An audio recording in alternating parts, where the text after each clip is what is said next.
बांग्लादेश ने पहले भारत की पेमेंट रोकी, फिर धमकाया और झूठे आरोप लगाए और अब ब्लैकमेल करना भी शुरू कर दिया है। जी हाँ, भारत की चुप्पी का गलत फायदा उठाते हुए बांग्लादेश ने ऐसे वक्त में भारत का साथ छोड़ दिया है जब हमें उसकी काफी जरूरत थी। दरअसल दुर्गा पूजा के मौके पर भारत के पश्चिम बंगाल, आसाम, ओडिशा, झारखंड और त्रिपुरा जैसे राज्यों में हिल्सा मछली की काफी डिमांड होती है, जिसके लिए भारत बांग्लादेश पर निर्भर था। लेकिन बांग्लादेश की नई सरकार ने अचानक से भारत में हिल्सा मछली के एक्सपोर्ट पर बैन लगा दिए हैं और हमारी जरूरत का फायदा उठाकर बांग्लादेश भारत को ब्लैकमेल करने की कोशिश कर रहा है ताकि भारत तिस्ता नदी का पानी बांग्लादेश को दान कर दे। दूसरी तरफ बांग्लादेश पूरी तरह से कंगाल हो चुका है और फॉरेन रिजर्व खाली हो रहे हैं और उसने भारत को $2 बिलियन यानी 17,000 करोड़ रुपए के बिजली के बिल का भुगतान नहीं किया है।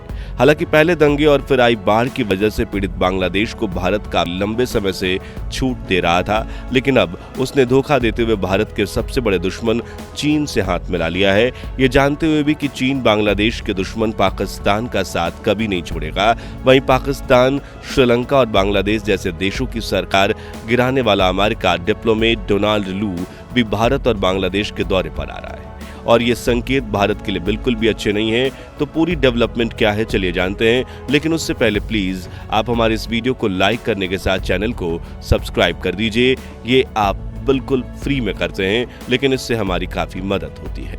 दोस्तों, भारत ने बांग्लादेश को आजादी दिलवाई और एक बच्चे की तरह हाथ पकड़कर आगे बढ़ने में मदद की, लेकिन बांग्लादेश में मोहम्मद यूनुस की सरकार जो आई है इन एहसानों को भूलने का ढोंग कर रही है और अब उसने अपने जन्मदाता की पीठ में ही छुरा घोंप दिया है।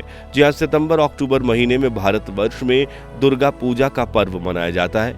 इन दिनों वेस्ट बंगाल, आसाम, ओडिशा, झारखंड और त्रिपुरा जैसे राज्यों में पद्मा हिल्सा मछली की काफी जरूरत होती है, क्योंकि इसका इस्तेमाल न सिर्फ खाने के व्यंजन बनाने में होता है बल्कि इसका इस्तेमाल धार्मिक अनुष्ठान के रूप में किया जाता है। और पिछले कुछ सालों से भारत हिल्सा मछलियों के लिए बांग्लादेश पर निर्भर था।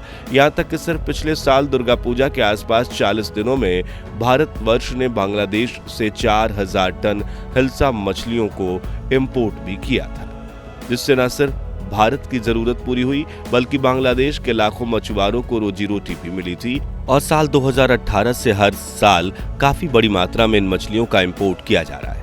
लेकिन अब बांग्लादेश की नई सरकार ने अचानक से पद्मा हिल्सा मछलियों के एक्सपोर्ट पर बैन लगा दिया है ताकि वो भारत को ब्लैकमेल कर सके। दोस्तों, गंगा ब्रह्मपुत्र बेसिन की नदियों की इस तस्वीर से आप साफ साफ देख सकते हैं कि किस तरह से भारत की गंगा नदी बांग्लादेश होकर बंगाल की खाड़ी के समंदर में जाकर मिल जाती है। गंगा को बांग्लादेश में पद्मा के नाम से जाना जाता है और इसी पद्मा नदी में हिल्सा मछलियां पाई जाती हैं।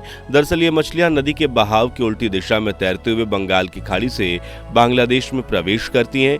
अब ये मछलियां पहले पद्मा नदी से गंगा नदी में आती थी, लेकिन जब से इंडिया बांग्लादेश बॉर्डर पर गंगा नदी पर फरक्का बैराज बनाया गया है, तब से इन मछलियों का भारत आना बंद हो चुका है। इसलिए भारत महंगा दाम देकर भी बांग्लादेश से पद्मा हिल्सा मछलियां खरीदता था, लेकिन अब बांग्लादेश ने इनका एक्सपोर्ट रोककर मुखौटे के पीछे छिपा अपना असली चेहरा दिखा दिया है। दरअसल बांग्लादेश इस परिस्थिति का फायदा उठाते हुए भारत के साथ उस तिस्ता नदी के जल प्रवाह को लेकर समझौता करना चाहता है जो सिक्किम और पश्चिम बंगाल से होते हुए बांग्लादेश जाती है। तिस्ता संधि को लेकर भारत और बांग्लादेश का ये डिस्प्यूट साल 2011 से चला आ रहा है, क्योंकि बांग्लादेश ज्यादा पानी मांग रहा है, जबकि 414 किलोमीटर लंबी इस नदी का 293 किलोमीटर हिस्सा भारत में है और सिर्फ 121 किलोमीटर ही बांग्लादेश में है। अगले अपडेट की बात करें तो हम सभी जानते हैं कि बांग्लादेश अपनी जरूरत जितनी इलेक्ट्रिसिटी प्रोड्यूस नहीं कर सकता। ऊपर से देश में हुए दंगे और भयंकर बाढ़ की वजह से पिछले दिनों वहां के कई पावर प्लांट बंद पड़े थे, इसलिए बांग्लादेश के कई शहर और ग्रामीण इलाके ब्लैकआउट हो गए थे। मगर तभी भारत की अदानी पावर और बाकी कंपनियों ने बांग्लादेश को एक्स्ट्रा बिजली प्रोवाइड करना शुरू किया।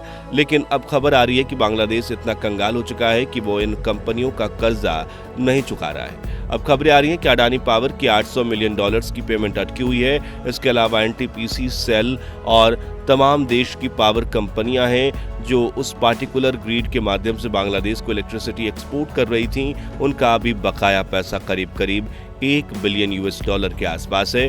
यानी कि भारत की सभी कंपनियों का मिलाकर बांग्लादेश पर करीब $2 बिलियन यानी कि 17,000 करोड़ रुपए का कर्ज चढ़ गया है। हालांकि फिर सभी कंपनियों ने बांग्लादेश को कुछ दिनों की मोहलत दी है, लेकिन बांग्लादेश अलग ही खिचड़ी पका रहा है। जी हाँ, बांग्लादेश ने चीन से गुजारिश की है कि वहां की कंपनियां बांग्लादेश में आए और उनकी बंजर जमीनों पर सोलर प्लांट लगाए। यानी कि इतने सालों से भारत ने जो मदद की थी, बांग्लादेश ने उसे मिट्टी में मिला दिया है। इतना ही नहीं, पिछले दिनों बांग्लादेश में बाढ़ आई थी, जिससे बांग्लादेश के 30 लाख से भी ज्यादा लोगों के घर के हालत खराब हो गए और जनजीवन पर गंभीर प्रभाव पड़ा। लेकिन खुद को बचाने के लिए बांग्लादेश की नई सरकार ने इस बाढ़ का आरोप भी भारत पर ठोक दिया।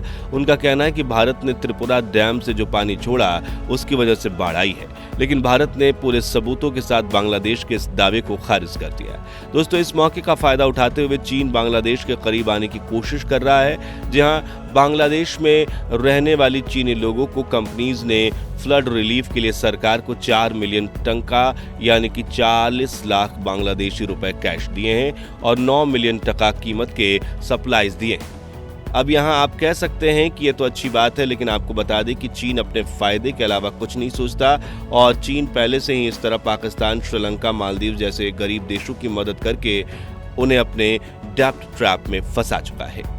जहाँ चीन पहले से ही इन देशों को एहसान करता आ रहा है, फिर कर्जा देता है और फिर इतना ब्याज लगाता है कि वो देश कभी चीन का कर्जा नहीं चुका पाते और उन्हें चीन के सामने कटोरा लेकर बैठना पड़ता है। जिसके बाद चीन अपने बेल्ट एंड रोड इनिशिएटिव का काम शुरू करता है, जिसमें वो इन देशों से पैसे के बदले जमीन लेता है और वहां पर अपने मिलिट्री बेस और पोर्ट बना देता है, जिससे वो पूरे देश से चीन के कंट्रोल में आ जाते हैं।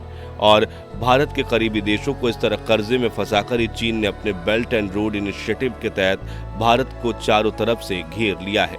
इसलिए बांग्लादेश का चीन की तरफ झुकाव भारत की मुश्किलें बढ़ा रहा है।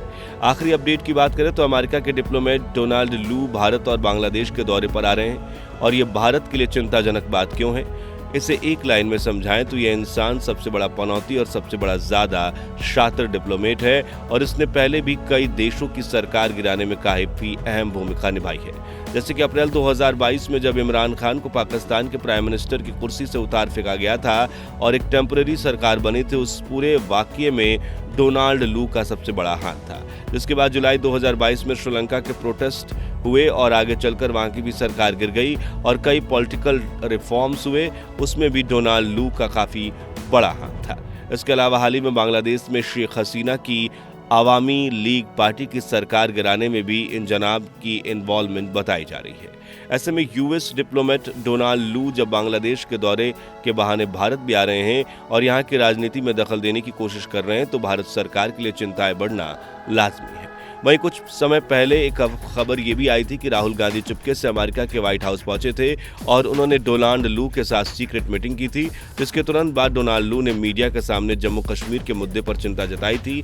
ऐसे में ये कहना गलत नहीं होगा कि जब ये शख्स यहाँ आकर दखलंदाजी करेगा तो राजनीति में उथल पुथल मचना तय है और अगर इस दौरान बांग्लादेश की अंतरिम सरकार भारत के खिलाफ और भी कदम उठाती है तो और परेशानी होगी, क्योंकि डोनाल्ड लू के आने से इंडिया बांग्लादेश रिलेशंस में चीन के बाद ऑफिशियल तौर पर अमेरिका की दखलंदाजी भी शुरू हो जाएगी और ये भारत के लिए चिंताजनक है, क्योंकि भारत बांग्लादेश के साथ 4000 प्लस किलोमीटर का लैंड बॉर्डर शेयर करता है। ऐसे में अगर बांग्लादेश से दोस्ती कॉम्प्रोमाइज हो जाती है तो दिक्कत हो जाएगी। इस वक्त बांग्लादेश भी भारत की इस दुखती नस को दबाने की कोशिश में लगा हुआ है। खैर दोस्तों, क्या भारत और बांग्लादेश के रिलेशन सुधर पाएंगे या बांग्लादेश चीन पर निर्भर होकर उसे डेब्ट ट्रैप में फंस जाएगा? इस बारे में अपनी राय हमें कमेंट में बताइए। उम्मीद है कि ये वीडियो आपको पसंद आई होगी और हाँ, लाइक और शेयर करके कमेंट करें और सपोर्ट भी करें और बांग्लादेश से जुड़ी ऐसी ही ताज़ा खबरों के लिए हमारे चैनल को सब्सक्राइब करके पास वाली घंटी जरूर बजा दीजिए।